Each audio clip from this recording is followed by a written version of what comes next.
Қазақстан Республикасы премьер-министрінің орынбасары, Қазақстан Республикасы ауыл шаруашылығы министрі Өмірзақ Шөкеев Алматы облысына жұмыс сапарымен барды.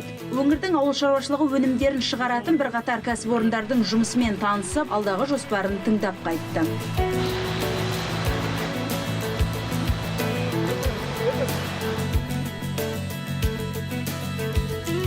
Өмірзақ Естайұлы сапарының алғашқы қадамын еңбекші Қазақ ауданындағы АПК Адал акционерлік қоғамның сүт тауарлы фермасы мен сүт өңдеу зауыттарынан бастады.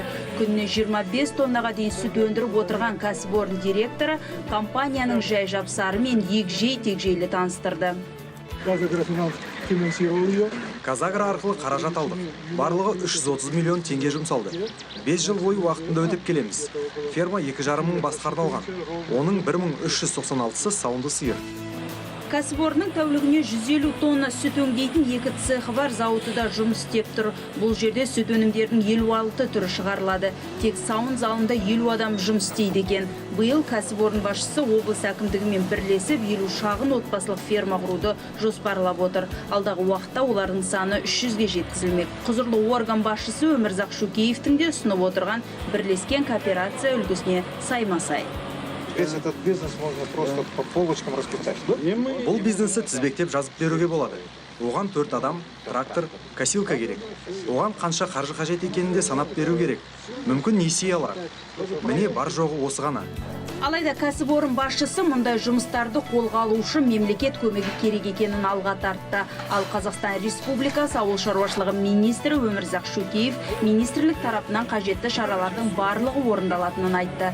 Тағы бір атап өтерлігі, компания қол астындағы малдар үшін азықты да өздері дайындайды. Жүгері өндіру бойынша облыстағы алдыңғы қатардағы өндіріс орындарының бірі өткен жылдың өзінде 8800 тонна жүгері жинаған, тіпті Өзбекстанға экспортқа да шығарады екен. Қазақстан Республикасы премьер-министрінің орынбасары, Қазақстан Республикасы ауыл шаруашылығы министрі ары қарай іргетасы енді ғана қаланып жатқан Маревен Фуд Тянь-Шань жауапкершілігі серіктестігі зауытының ғимаратымен танысып шықты. Трансұлттық компания салып жатқан зауытқа жіберілген инвестиция көлемі 50 миллион ақш долларын құрады. Жұмыс көлемі 98 мың тонна, өндіріс орында 500 адам жұмыс істемек. Ал зауытта жылдам дайындалатын кеспе шығарылып, ол Өзбекстан, Тәжікстан, Қырғызстан, Түркменстан мен Монғолия елдеріне экспортталмақ.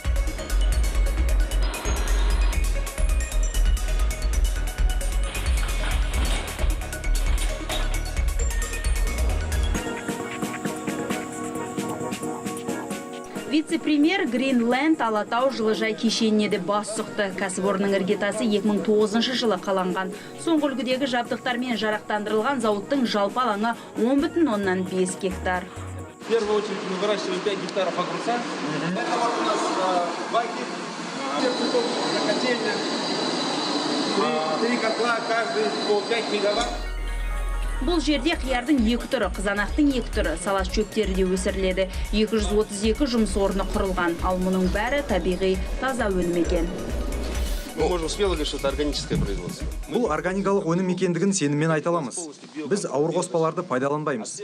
Толықтай биобақылау, биоқорғау. Зиянкестер мен басқа жәндіктер арқылы күресеміз. Арнайы қоңыздарды көбейту орны бар. Энтомофагия. Бұл зиянкестердің көзін жоятын жәндік. Біз оларды сырттан, яғни Украин мен Израильден әкелеміз.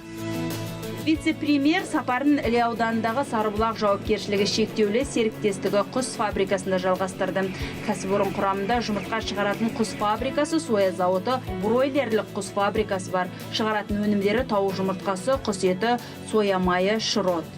Бұл жерде де жаңағы голландияның белгілерсі бәрі жаңағы бройлерлі.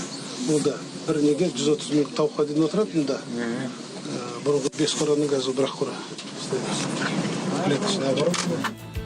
Кәсіпорында жылына 220 мың дана жұмыртқа, 20 мың тоннаға дейін ет өндіріліп, 75 мың тонна соя мен бұршақты дақылдар өңделеді. Зауыт басшысының айтуынша өңдеудің көлемін біршама арттыруға да мүмкіндік бар екен. Тек оған тоқтың жетіспеушілігі қолбайлау болып отырған көрінеді. Ол үшін қосымша 450 киловатт тоқ тартатын шағын станциялар қажет. Егер осы мәселе шешілсе, тоқтап тұрған жұмыс жанданар еді деп отыр мекеме басшысы.